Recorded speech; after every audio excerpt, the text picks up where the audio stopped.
sur l'île Recording in Maud. progress.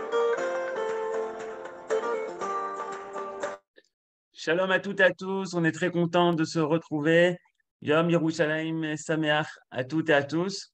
On est bien sûr avec le Rav Yehuda Ben Ishai, comme chaque semaine, comme chaque vendredi. Aujourd'hui, c'est tout particulier puisqu'on est Kafred Beyar, le 28 du mois de Iyar, Yom Yerushalayim.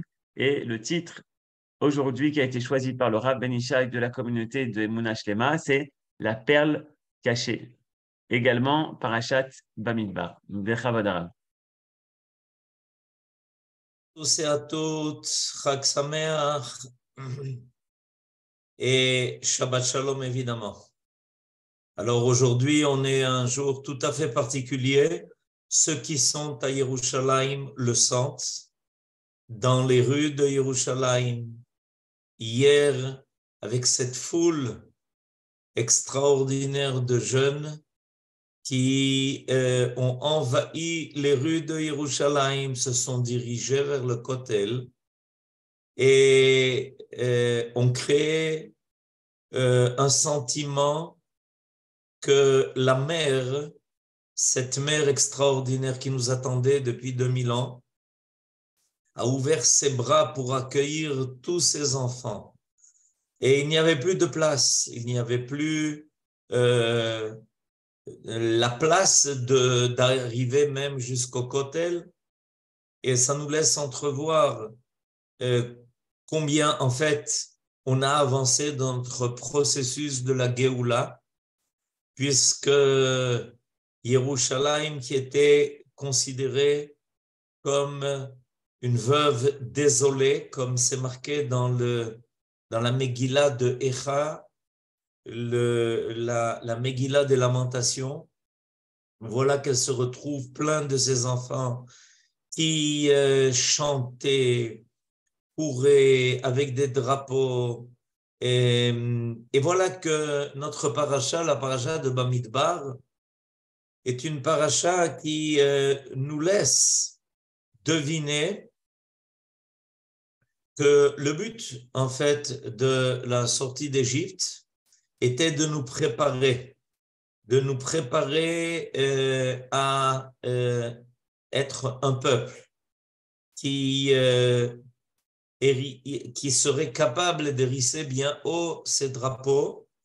Vous savez que dans le désert, les enfants d'Israël campaient et que les tribus avaient une place bien précise dans le camp d'Israël et chaque tribu avait son drapeau.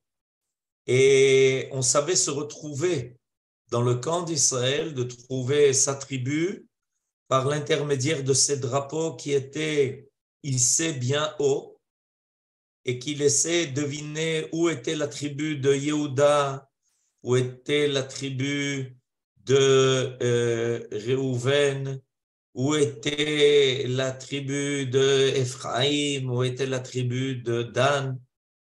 Et évidemment, aujourd'hui, on est dans cette étape où le peuple d'Israël a retrouvé son drapeau qui flotte maintenant sur tous les toits de Yerushalayim, qui flotte et qui, comme une mer extraordinaire de drapeaux, s'est dirigé vers le Kotel. Et on a ce sentiment que petit à petit, le peuple d'Israël retrouve sa stature, sa grandeur, sa force, sa vaillance, sa jeunesse. Lui qui était considéré comme un peuple qui, sur lequel les vagues de l'histoire étaient passées, un peuple plein de rides, vétuste, qui n'avait plus rien à apporter. Voilà qu'il est revenu sur la scène de l'histoire et qu'il est redevenu le peuple qui dirige l'histoire du monde. Celui qui est en train de prouver au monde entier que la Bible n'est pas le livre du passé, mais qu'il est le livre du présent et du futur. Alors voilà, ceux qui sont à Yerushalayim, comme nous le sommes, vivent ça de la façon la plus intense. Et hier, j'ai rencontré aussi des gens qui sont venus de l'extérieur, de l'étranger, venir vivre ce jour-là de Yerushalayim à Yerushalayim. Yerushalayim est le point de ralliement.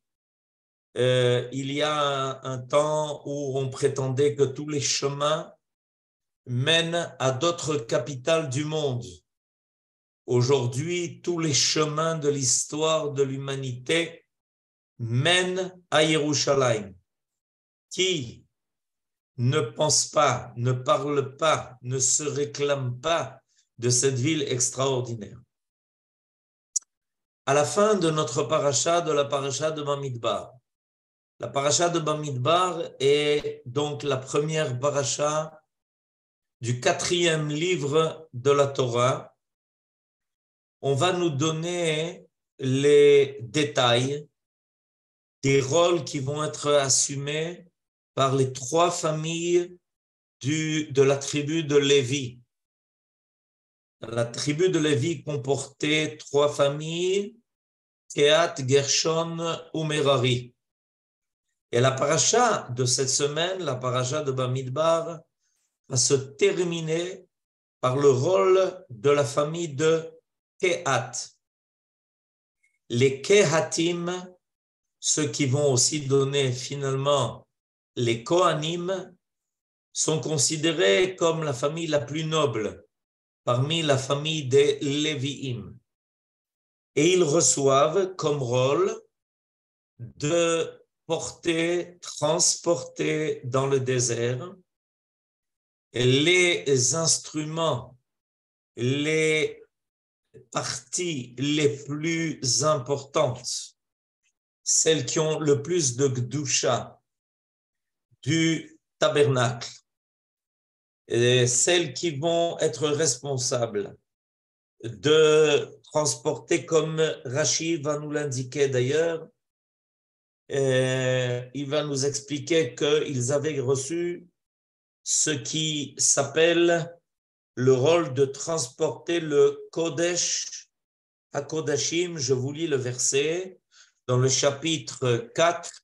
Merci, Toda Rabba à Aaron, de nous mettre maintenant sous les yeux donc ces versets. Vaidaber Adonai el Moshe vel Aaron lemor, naso et rosh bene Kehat, mitoch bene Levi, lemishpechotam, levet avotam, מבין 30 שנה ומעלה ועד בין 50 שנה, כל בא לצבא לעשות מלאכה באוהל מועד.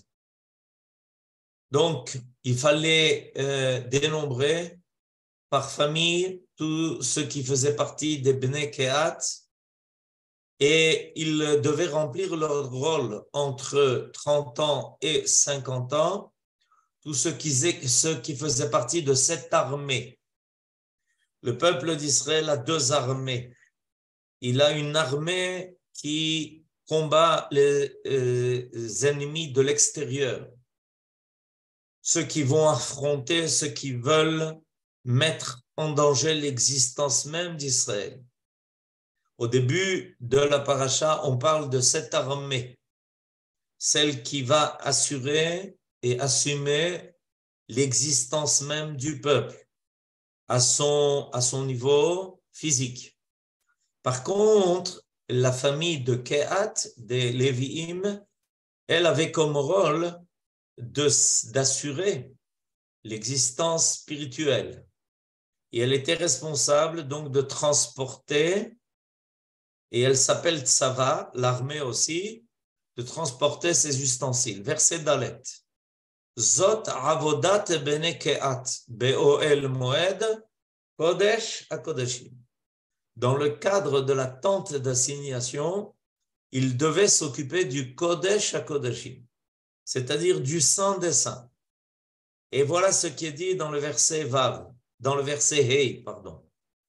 Uva à Aaron ou Banav, viendra Aaron et ses fils, Binsoa Machane, quand le camp se mettra en route, ve'oridu et parochet hamasach ve'kisuba et aron ha'edut.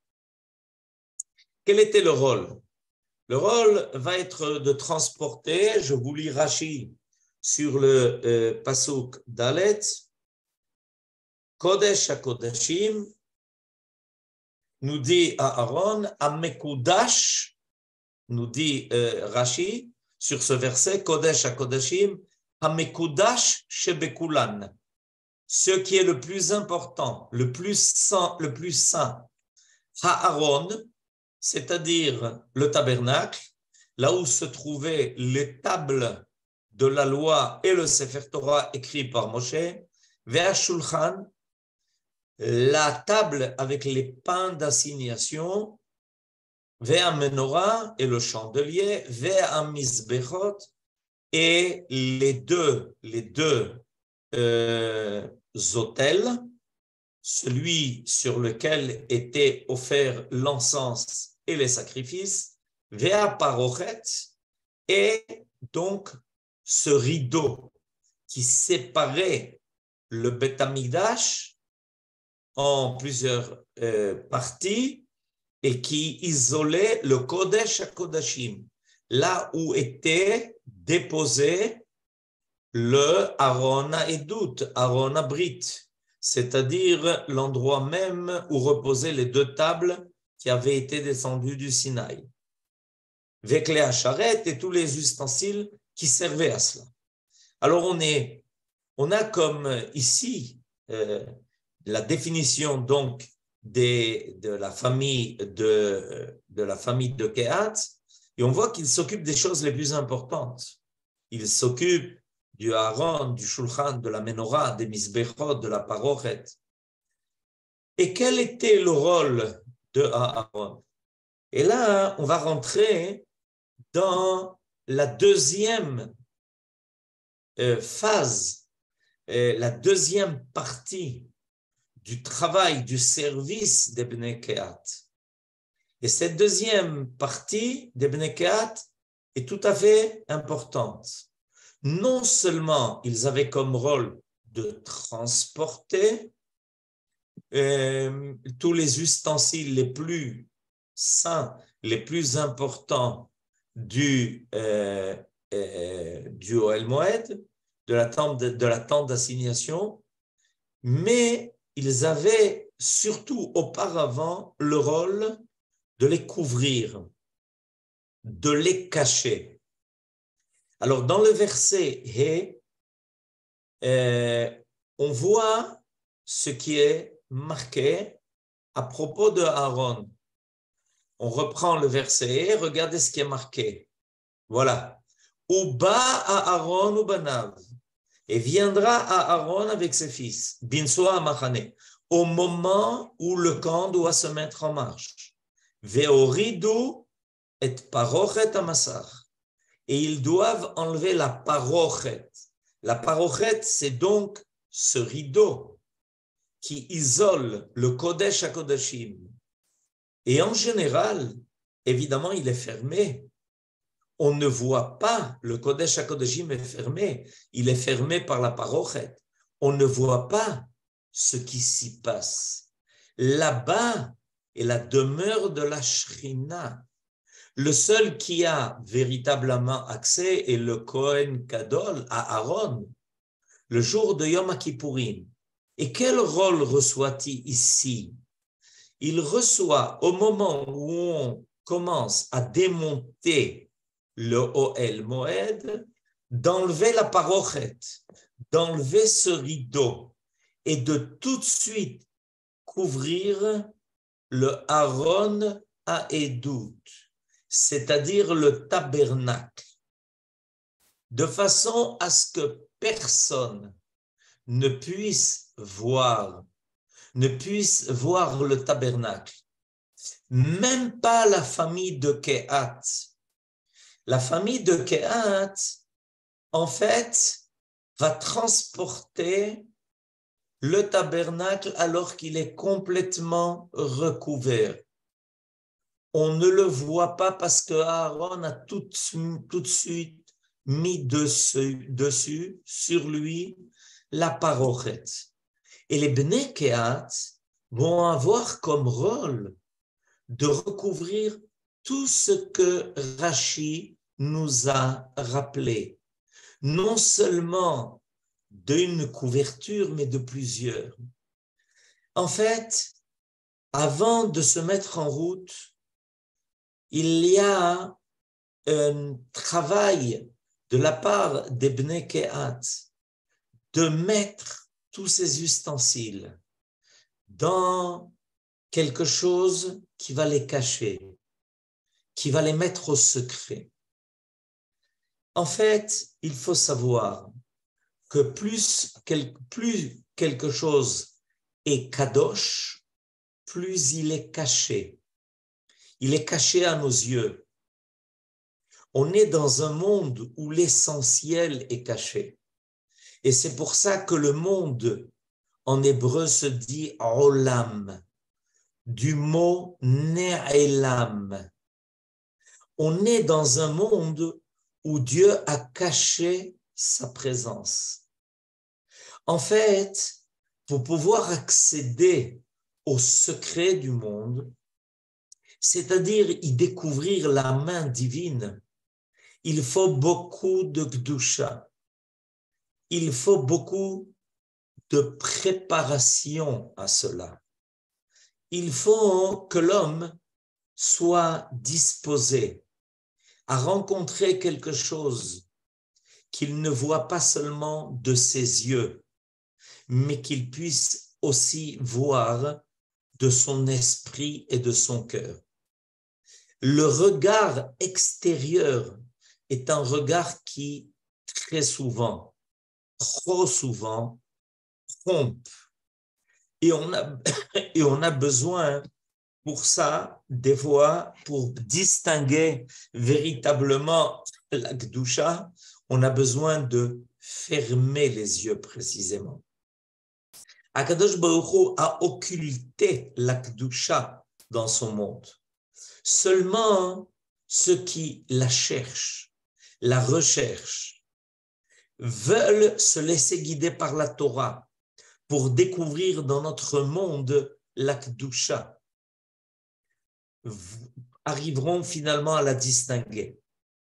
En fait, le Mishkan a été édifié dans notre monde pour permettre à la Kedusha d'y apparaître, pour faire que le nom de Dieu soit présent dans notre monde.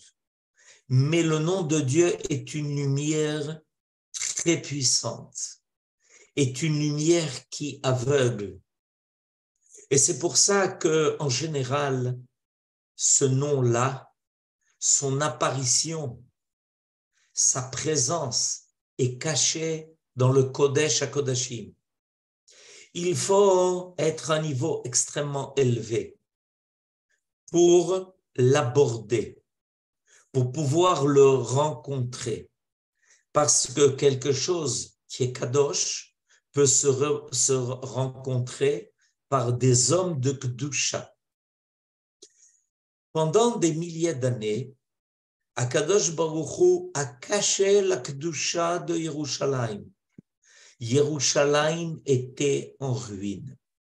Yerushalayim était pratiquement ignoré. Personne n'allait penser que Yerushalayim deviendrait la capitale du monde. C'était une ville qui était désolée.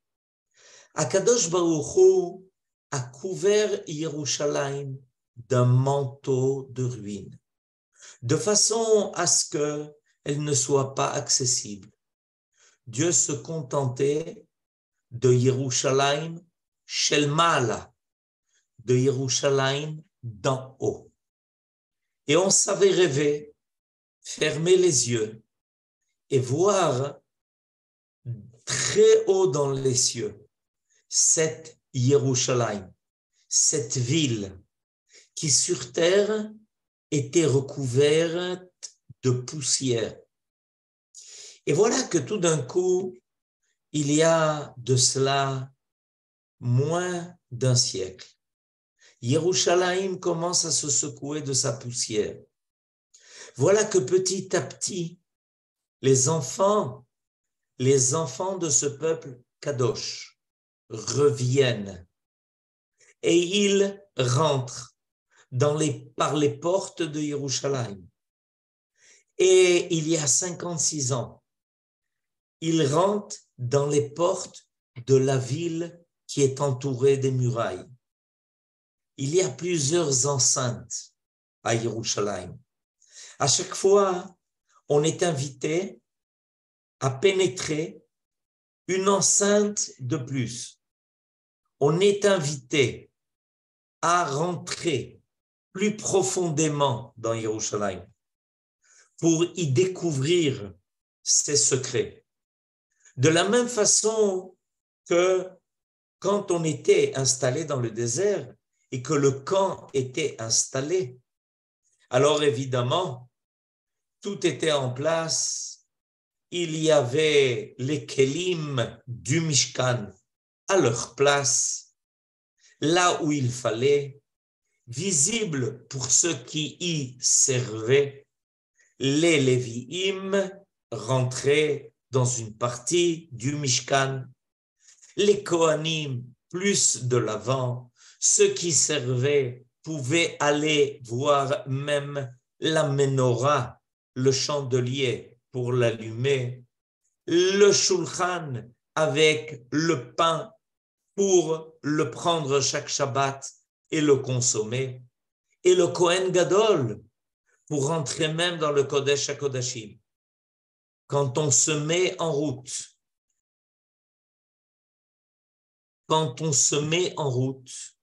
alors il fallait que les Bnei Kehat recouvrent tout cela, rendent invisible la Kedusha, de façon à ce que ceux qui ne sont pas à même de le faire ne rencontrent pas par un regard qui n'est pas préparé les ustensiles, le Aaron à Edout, avec les tables de la loi, évidemment la menorah, le shulchan, les misbechot. Il fallait recouvrir tout cela. Il fallait que ça disparaisse des regards. La Gdusha remontait en haut et elle attendait que le camp d'Israël se réinstalle pour réapparaître. Et à ce moment-là, on mettait la parochette et voilà que le Aaron retrouvait sa place dans le Kodesh HaKodashim. La menorah retrouvait sa place là où elle devait être, dans le sud, au sud du Mishkan. Le Shulchan au nord du Mishkan, les Misbechot, là où il devait être. Et à nouveau, la Kedusha réapparaissait sur terre. Les différentes étapes que nous avons franchies dans le désert sont les étapes de notre histoire. Aujourd'hui, on est en train petit à petit de rentrer. On se prépare. On a un nouveau regard. On comprend que quelque chose de magnifique, d'extraordinaire est en train de se dévoiler à nos yeux. On a un regard de Kedusha, de Tmimut, et on veut à nouveau être très près de l'endroit où la Shrina va se révéler, parce qu'on se sent bien là-bas. On revient 56 ans en arrière. On revient à ces parachutistes qui se retrouvent devant le Kotel, qui voient la Shrina, alors qu'il vient de libérer Yerushalayim, que Yerushalayim commence à nouveau à révéler les secrets de la Kedusha qu'elle contient. Cette perle cachée, qui a été cachée aux yeux des autres, pendant des siècles et des siècles pour qu'elle ne soit pas souillée. En fait, Akadosh Baruch Hu, pendant 2000 ans, volontairement, n'a pas voulu que se révèle la Kedusha de Yerushalayim et la Kedusha du Harabait, qui est restée dans toute sa Kedusha.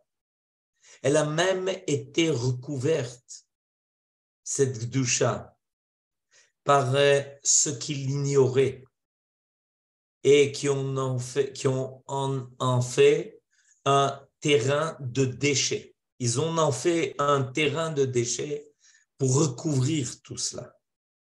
Voilà que le peuple d'Israël revient et il ramène avec lui ici la volonté de la Kedusha. La Kedusha réclame beaucoup de vaillance, beaucoup de force, la capacité de briser toutes les écorces, tous ceux qui veulent empêcher d'y arriver. Et c'est pour ça que aussi bien ceux qui vont être aux frontières vont être ceux qui portent le nom de Tsava, d'armée, que ceux qui sont dans le Kodesh portent aussi le nom d'armée, parce qu'ils sont là pour aider à surmonter tous les écrans, à rendre beaucoup plus visible, à rendre beaucoup plus lucide tous ces obstacles qui nous empêchent d'arriver jusqu'à la Kedusha. Alors les Kehatim avaient ce rôle. Les Kohanim, dans un premier temps, tout de suite, dès qu'on commençait à démonter le Mishkan parce qu'on devait se mettre en route, on avait des étapes à franchir dans le désert, on se mettait en route pour un pays qui était inconnu et malheureusement ensuite pour l'exil. Il fallait tout ça recouvrir et vous savez que tous les ustensiles du temple ont disparu. Ils ont été enterrés. On ne sait plus où ils sont. Ils ne sont plus présents à nos yeux, mais ils sont présents ici. Et le peuple d'Israël cherche, recherche, petit à petit, enlève tout cela, dégage tout ce qui malheureusement a été un écran qui a permis à personne de découvrir cela volontairement. Et en voyant le peuple retourner chez lui et surtout à Yerushalayim, comme il le fait aujourd'hui, on voit tout d'un coup que des choses se révèlent, qu'on est attiré par une lumière extraordinaire. Cette lumière qui devient de plus en plus intense, la lumière de Yerushalayim, Yerushalayim Shel Zahav. Yerushalayim qui nous fait découvrir une lumière qu'on ne connaissait pas, qui nous éclaire pas seulement de l'extérieur, mais surtout comme celle qui nous éclaire de l'intérieur, qui éclaire nos âmes. Alors, il y a une tradition que l'essentiel des ustensiles ont été enterrés dans l'esplanade du temple, en dessous. Peut-être que nos ennemis ont réussi à prendre par-ci et par-là, lorsqu'ils ont conquis Yerushalayim, quelques-uns des ustensiles. Mais l'essentiel est là, est présent.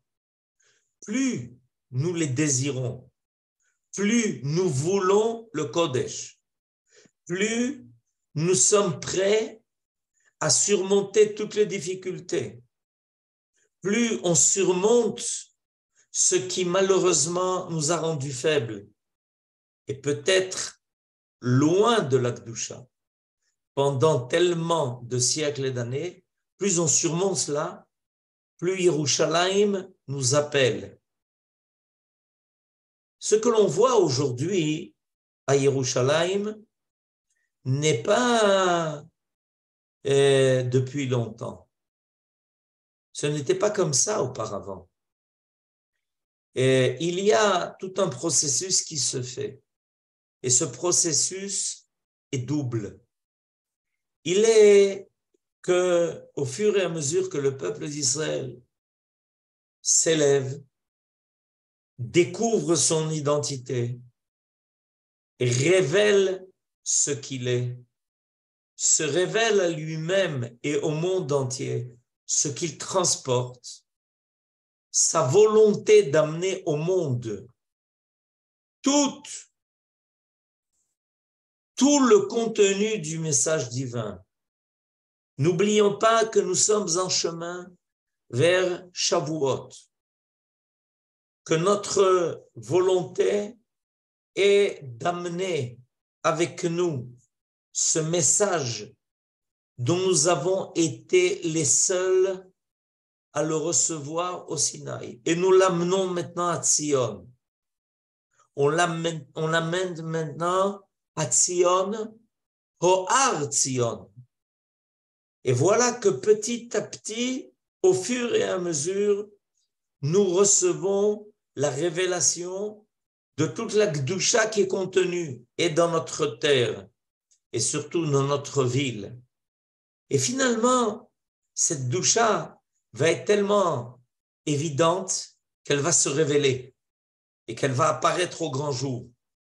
Et qu'en même temps, nous aurons la force de continuer et de construire et de reprendre le service, ce service qui se fait par nous sur l'esplanade du temple en construisant le Beth Amikdash, en y mettant à nouveau les ustensiles qui vont réapparaître et qui vont remettre en place le service d'Israël, le service des Lévi'im, le service des Kohanim. Et on pourra à nouveau sortir les ustensiles de là où ils étaient enfouis. Alors, le Chumash Bamidbar, c'est le Chumash où on va passer toutes ces étapes. C'est le but de ce Chumash. C'est pour ça qu'il s'appelle le Chumash Bamidbar, le désert. Comment franchir le désert? Comment passer par toutes ces étapes pour arriver finalement à l'étape ultime qui nous fait rentrer en Eretz Israël. On est accompagné par la Torah de Moshe. Et cette fois-ci, en rentrant en Eretz Israël, on sera accompagné par Moshe lui-même et par la descendance du roi David, qui tous ensemble se réunissent à la fin des temps pour nous ramener de là d'où nous étions partis. Et voilà qu'à la fin de notre paracha, donc, on apprend à connaître ce principe. Ne t'inquiète pas du fait que les choses soient cachées. Si elles ont tellement été cachées, c'est à cause de leur gdusha intense. C'est à cause de la lumière qui n'aurait pas convenu à d'autres temps, mais qui petit à petit est en train de réapparaître.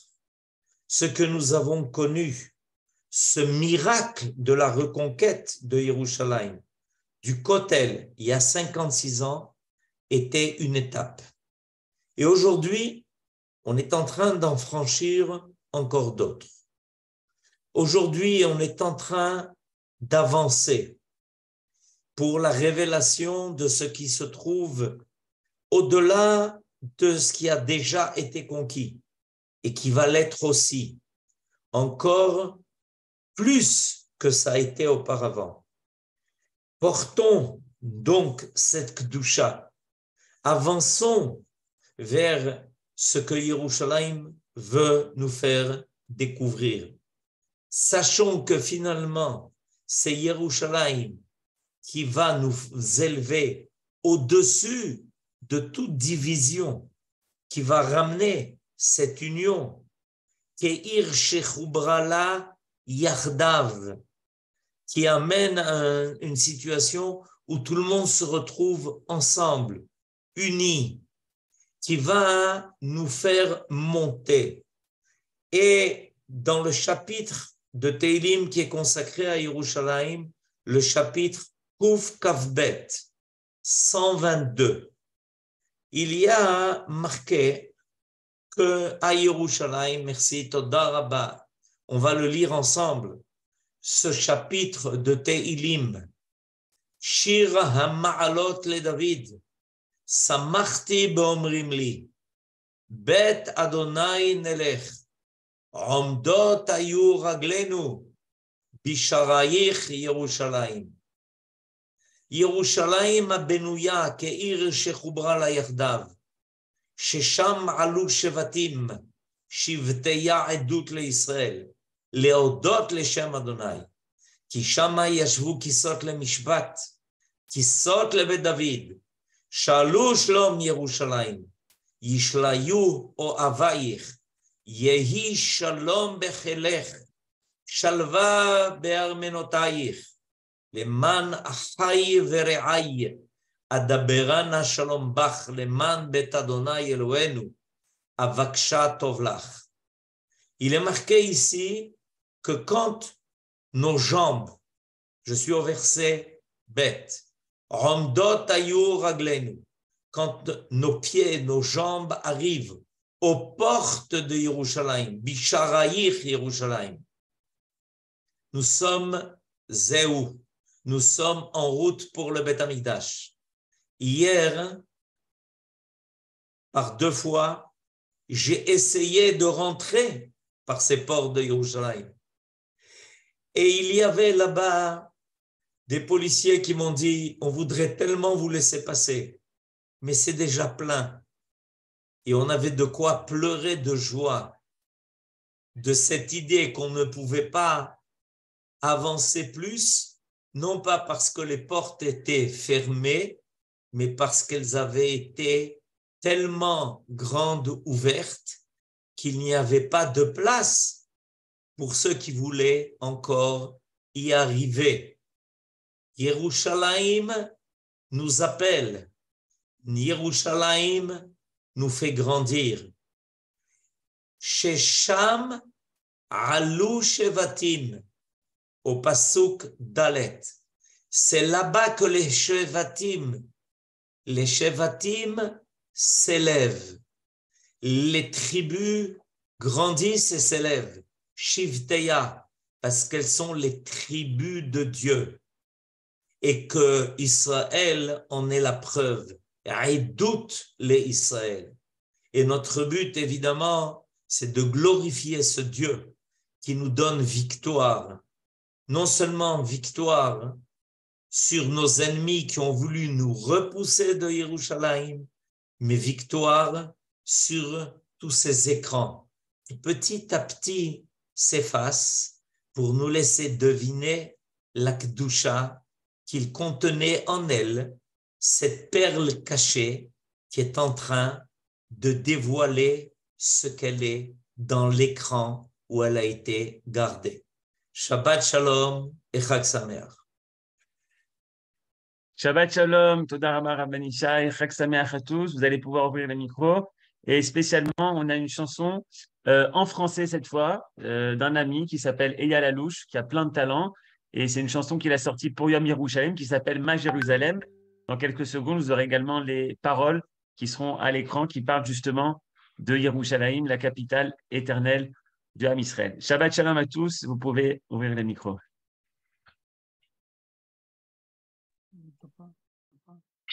Shabbat Shalom, Toda Rabba.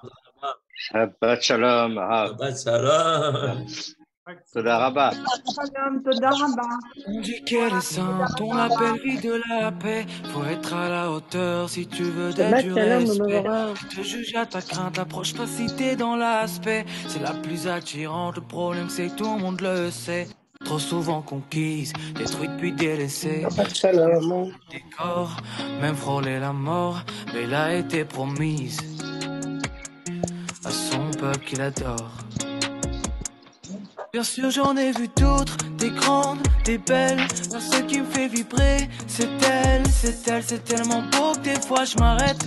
Est-ce que c'est un rêve? Déjà au-dessus du lot, imagine s'il y avait la mer.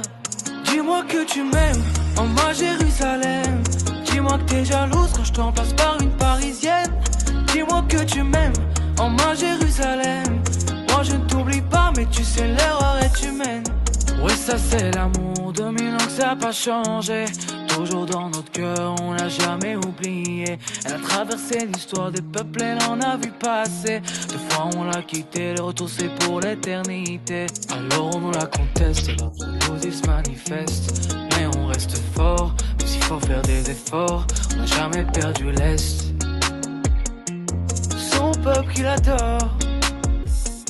Bien sûr j'en ai vu d'autres, des grandes, des belles. La seule qui me fait vibrer, c'est elle, c'est elle. C'est tellement beau que des fois je m'arrête. Est-ce que c'est un rêve? Déjà au-dessus du lot, imagine s'il y avait la mer. Dis-moi que tu m'aimes, en ma Jérusalem. Dis-moi que t'es jalouse quand je te remplace par une parisienne. Dis-moi que tu m'aimes, en ma Jérusalem. Moi je ne t'oublie pas, mais tu sais l'erreur est humaine. אם אשכחך ירושלים, אם אשכחך ירושלים, אם אשכחך ירושלים, אם אשכחך ירושלים. Elle parle toutes les langues, elle est multiculturelle, tellement elle est charmante. Tout le monde se bat pour elle, mais elle n'appartient qu'à Israël. C'est bien pour ça que je l'aime.